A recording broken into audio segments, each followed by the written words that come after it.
Hi everyone, today I'm gonna make caramel pudding.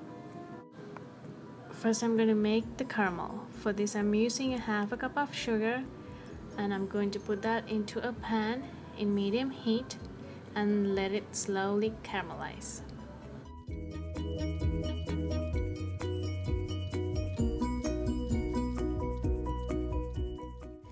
When you're caramelizing the sugar, make sure that you try to spread the sugar evenly as possible.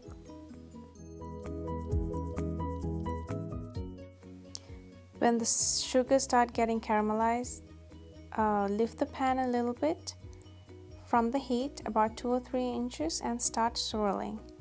This will help the sugar to caramelize faster, and so it won't burn either. So swirl for a while, keep the pan again on the heat and let it burn for a while, then again you can keep swirling.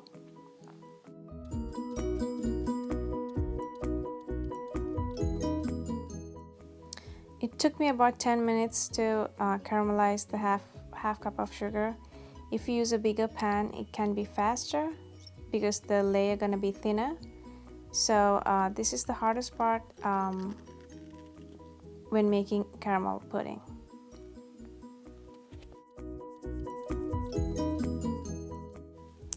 Now I'm going to take the caramelized sugar and I'm going to pour that into the baking tray that I'm going to use to make the caramel pudding. So I'm going to pour everything and try to evenly layer in the bottom. After pouring the caramel into the pan, I'm going to tilt the pan in all 4 sides just to cover the edges and bring the caramel a little higher on the walls, just to make it like a border around the wall of the baking pan. So as soon as I poured the caramel into the pan, the caramel dried.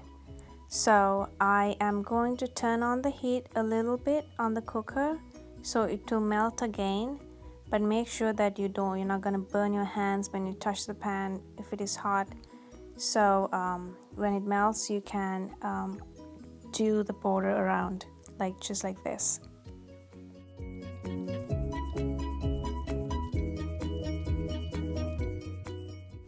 Now I'm done making the caramel.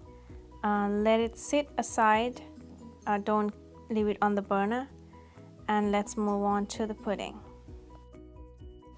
For the pudding, I'm going to add 5 eggs and beat it well.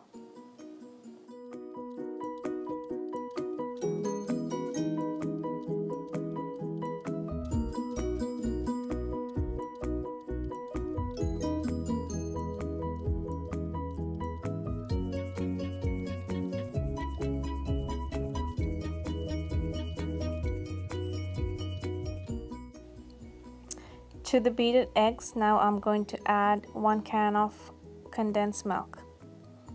Add half a can of the condensed milk and mix well, then you can add the remaining. If you're using a beater, this is just going to be easier. If you can just add the full can and just beat it together.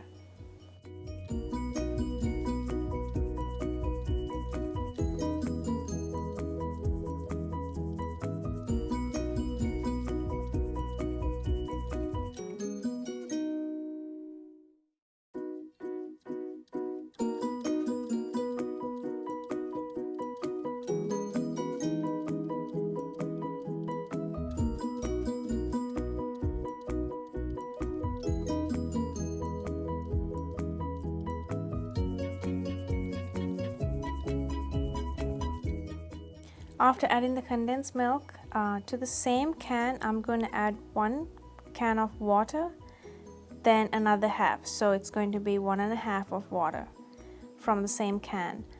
And put that into the same mixture and mix together.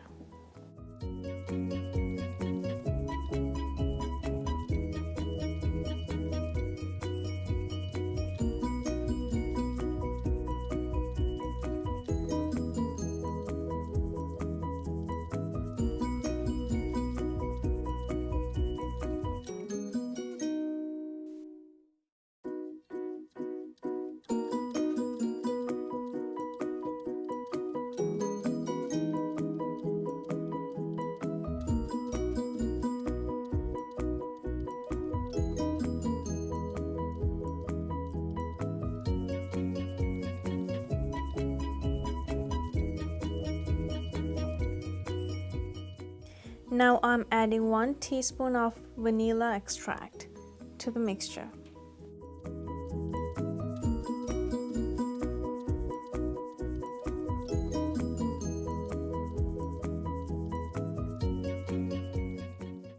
Now the pudding mixture is almost done. Now we have to combine the caramel and the pudding together. Now I'm going to pour the pudding mixture to the pan I prepared earlier with the caramelized sugar. I have a foil tray there just in case if I spill anything. And I'm going to pour this to the pan. Don't fill it up, just leave some space so we can bake it.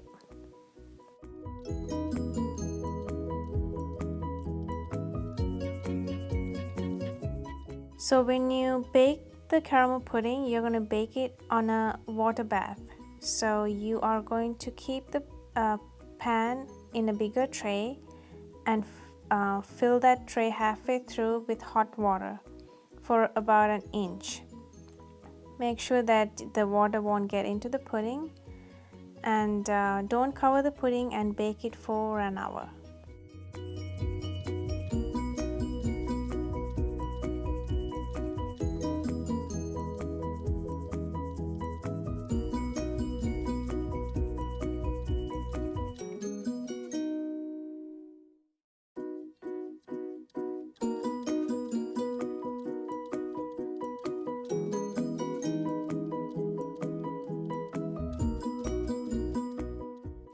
After the hour, insert a clean fork into the pudding and make sure that it comes out clean so you know the pudding is very well done.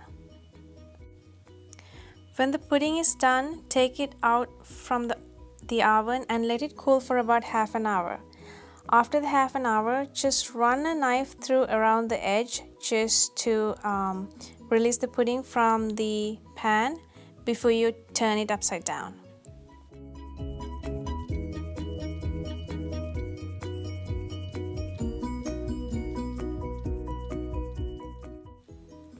So after you run through the knife around the edges, I'm going to turn this pudding. So make sure you take the pan that you want to put the pudding in and turn it around.